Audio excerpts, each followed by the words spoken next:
Thanks for checking out the Brad and John Show podcast. This segment of the show is brought to you by John Combest's book, Stalking, Harassment, Internet Trolling, A Guide to Recovering and Rebuilding After Online Attacks.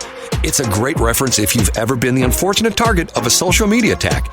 It's available on Amazon. Just search John Combest. That's C-O-M-B-E-S-T, John Combest, and the book will show up in your search results. Now it's time for another segment of the Brad and John Show. Can you handle it? I'm Egbert, the owner of this station. Check out my website at egbert.com. That's E-G-G-B-U-R-T, egbert.com. Now it's back to Brad and John. Check out their website at bjshow.co. The BJ Show? Come on, guys. Anyway, here's B and J. John, how long have we known each other? A couple years now, something like that? Yeah, I think we're going to celebrate like our 3-year anniversary coming up in the fall, Brad. Okay. Every once in a while, John says something.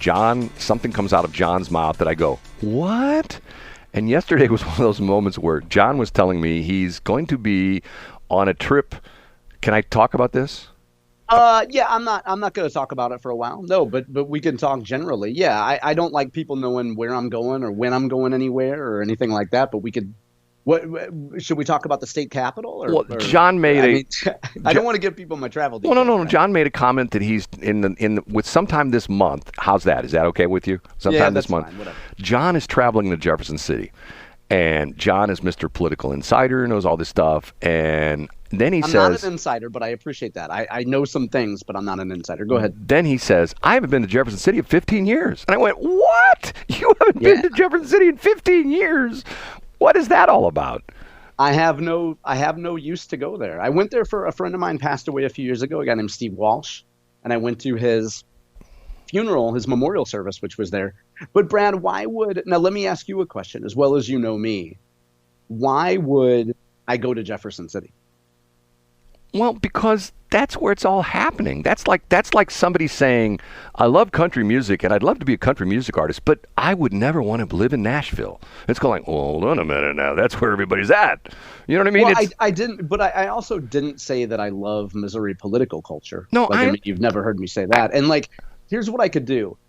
I could go sit and watch the House of Representatives and be away from my family and not have a life. And I don't know, be there for 3 or 4 days a week and put a lot of miles on the car.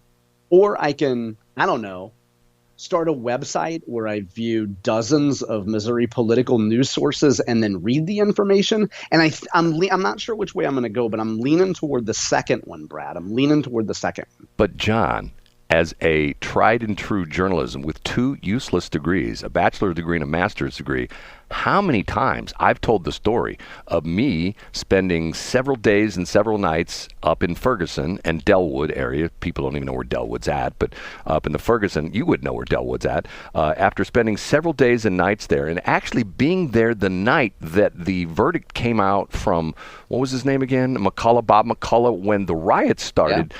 I could tell you a totally different picture that I witnessed with my own eyes and my ears that was not being reported by the mainstream media. Neat. That's very neat. But once again, I understand what you're saying, but sometimes it always reminded me of things in my early career. When I worked with John Auble for a while, John Auble, after he left the TV station and he did the ill-fated Goldenrod Showboat and stuff like that, he was our morning news guy at the old KSOQ/Y98, whatever it was at the time. And I have never seen anybody work a phone like him. I mean, that guy, and he had literally back in the day, people kid about this, he had a Rolodex. And in his Rolodex, he had numbers, and this was pre-cell phone time as well, too. He had numbers of people, and he had, people that he'd call, and these were people that boots on the ground, Joe. That's a great story. And, by the way, let me interrupt, Brad. I just got, for the first time, I got a cell phone, and people are able to text me and send me messages, too, now. It's a brand new thing.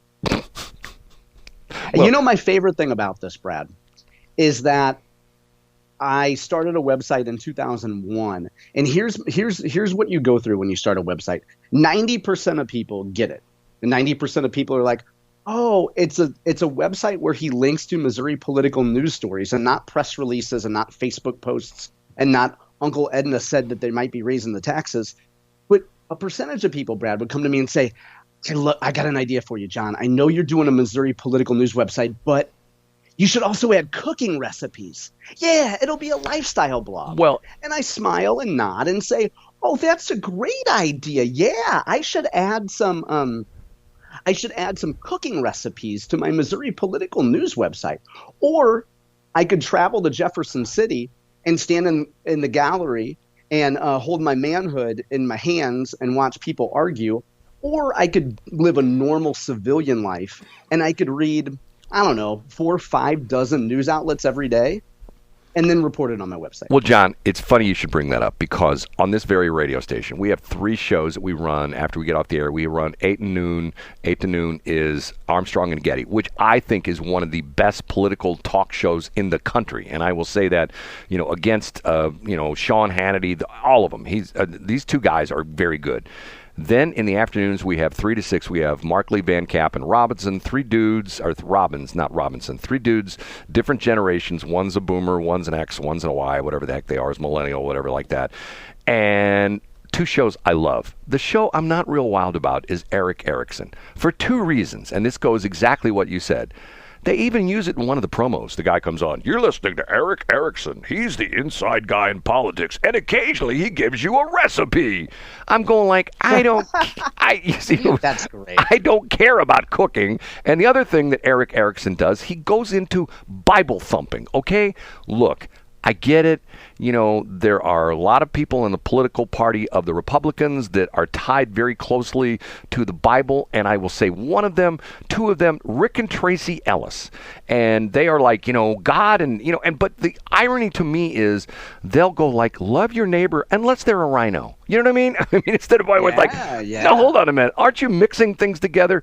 Doesn't the Bible tell you to love everyone? Doesn't the Bible tell you to appreciate everyone, even if they are different political stripes? Did Jesus walk around, back in the day going, "Oh, you like the Romans? Oh, I want nothing to do with you. I'm not going to talk to you. Those Romans are evil people."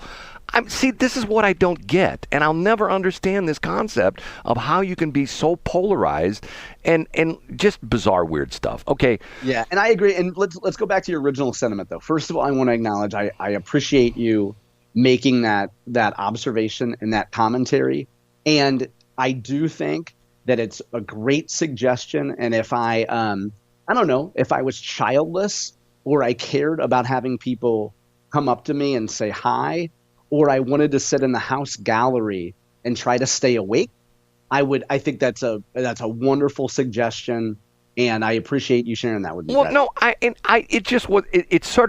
perfect example. It would be like someone who is in love with Las Vegas, a friend of mine, told me the story that there's a guy who does a very, very, very successful podcast about Las Vegas, but he never goes there. And I'm going like, what? And she says, "Oh yeah, we follow this guy. He knows what's going on in Vegas, but he never goes there." I go, "So he's doing a podcast about Las Vegas and he never goes?" Well, he doesn't really. And see, sort of your point, nowadays, you don't really need to go there because you can, call up this guy, get him on, on Zoom or get him on, whatever, and you can interview him in the whole bit. And he go, "Well, this week at the Caesar's Palace," and once again, that kind of stuff. And, I don't know. I still believe in the fact that in order to get a real feel for something, you have to, at least to a certain point, experience firsthand. I mean, like, for example... And hold on, Brad. There are 2 guys that do that very well. So, if you want to read 2 newsletters, there's a guy named Dave Drebus who does the Missouri Scout. So he does like a journalism type action. Like, he takes tips from people, he writes about stuff. I don't write news about Missouri politics. Scott Fawn has a publication where he writes a more than weekly newsletter. He covers it. He does a journalistic practice there, Brad. I am not a journalist. I take links and I put them on a website. If I was doing journalism in Jeff City, I would need to be there. I don't do journalism in Jeff City. I don't care. I'm not, you know what? I'm going to go if I happen to go.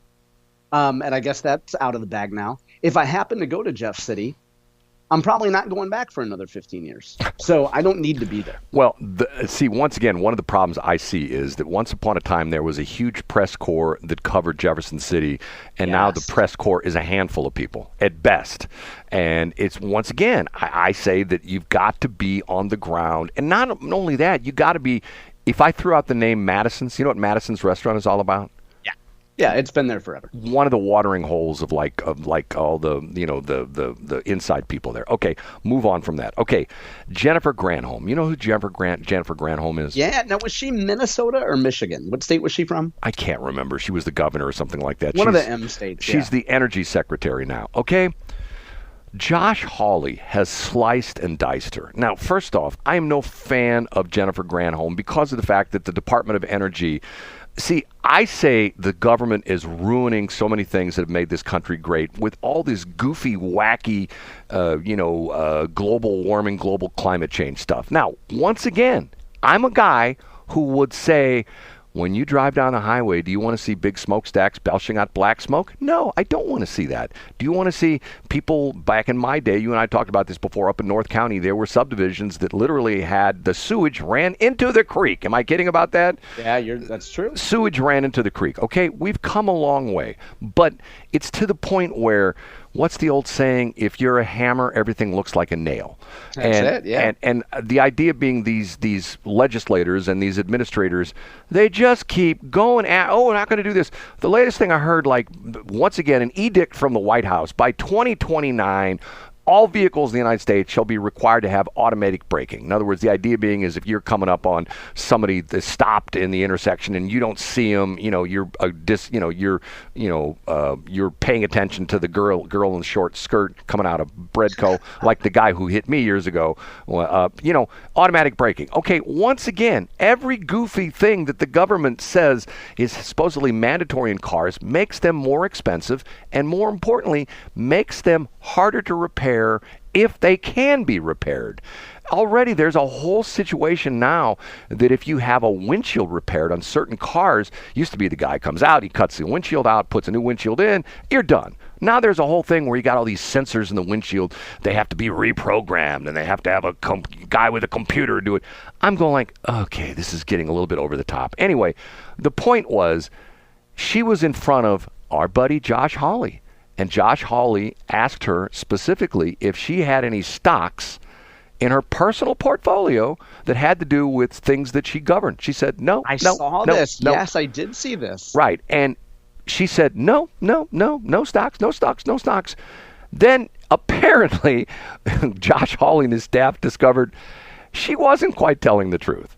So they brought her back in, and Josh goes on this whole list of stocks that her husband, her department chair people have, all these stocks that are directly related to their management through the government.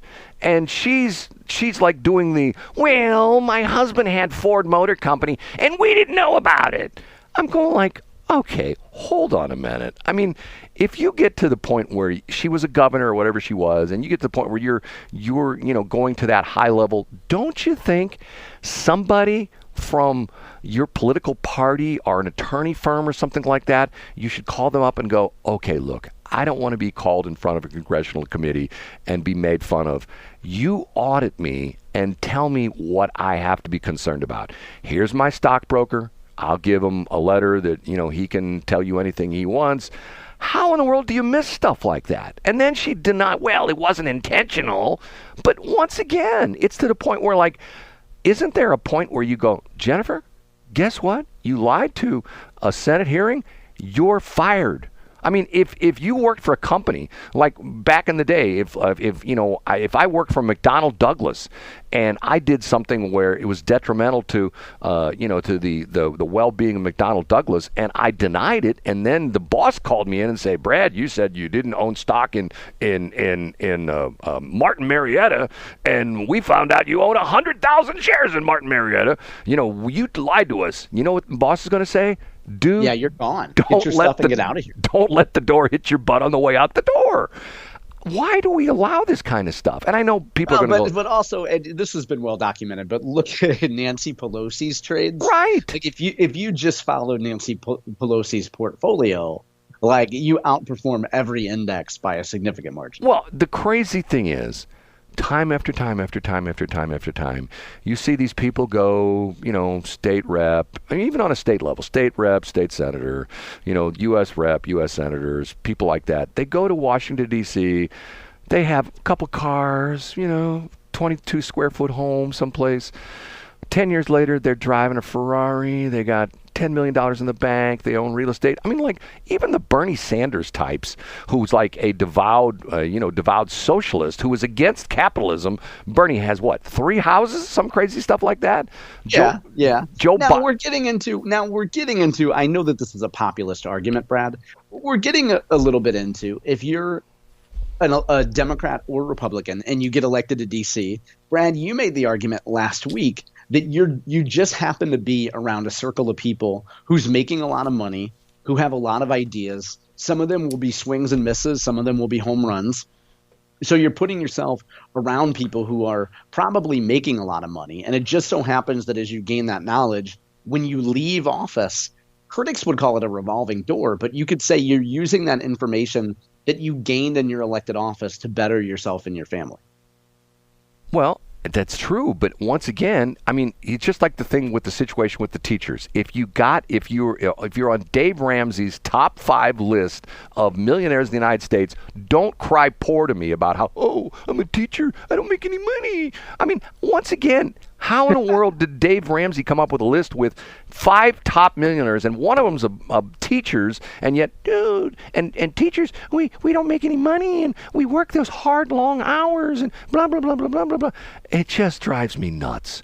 And it's just like the crazy thing, like, we don't really talk about too much about the weather, but the weather was really bad this morning, okay? And in a couple of areas where, I have friends that live, family members, I was making phone calls at 4:30 this morning because, once again, I don't mean to sound like I'm Joe Hero or anything like that, but once again, something you didn't know about me, I went to Mississippi State for a while to get my meteorology degree, which I didn't never finish, but I got enough knowledge to be dangerous. Plus, when I got my pilot's license, I have aviation weather experience, and I'm not in the category of these guys working on the National Weather Service who are really good. These guys are brilliant people, nor am I in the category of the meteorologist. I was watching 2 of the meteorologists on Channel 5 early this morning doing a bang-up job, and they're 2 young guys. I don't even know their names. They were going back and forth and the different maps and stuff like that, explaining things. I'm thinking to myself, okay, these are 2 young guys, probably late 20s, early 30s. They're on at 4 o'clock in the morning on a TV station. How many people nowadays, remember we talked about this, who, the Kansas City Star was advertising for a reporter position, and they said, you might have to work some nights and possibly some weekends. Oh my God. I mean, I can't leave the office at 5 o'clock. As a reporter, I can't, I might have to go cover a crime scene at 2 a.m. in the morning or something like that. Now, these reporters, I'd give these meteorologists extra credit if you went to their social page and at no time in the last year did they post a picture from the dark saying, so early, look at how hard I'm working. It's 4 in the morning and I'm already at work. Give me sympathy. Give me love. Nobody cares. Just do your job. If people knew what time you got up in the morning, Brad, and I got up in the morning, and I don't hear Brad Hildebrand. I never hear you, Brad, say, I get up so early and I have to fix transmitters and I drive when it's still dark out, and I do it all for the radio station. We don't hear you feeling sorry. We don't hear you do sympathy fishing, Brad. That's one of the best traits about you. It's one of my Mark McCloskey favorite interviews. The first time we called him, he tells us he gets up at 5 o'clock every morning and works out in his home gym for like 2 hours. That's how he got that body, Brad. Right. There's no testosterone replacement therapy. You look like that when you're 68, Brad. Everybody looks like that. All it takes is a little bit of military overhead press, You just can't leave that TRT alone, can you? I can't. Okay. I can't. Thanks for checking out the Brad and John Show podcast. This segment of the show is brought to you by John Combest's book, Stalking, Harassment, Internet Trolling, A Guide to Recovering and Rebuilding After Online Attacks. It's a great reference if you've ever been the unfortunate target of a social media attack. It's available on Amazon. Just search John Combest. That's Combest, John Combest, and the book will show up in your search results. Now it's time for another segment of the Brad and John Show. Can you handle it?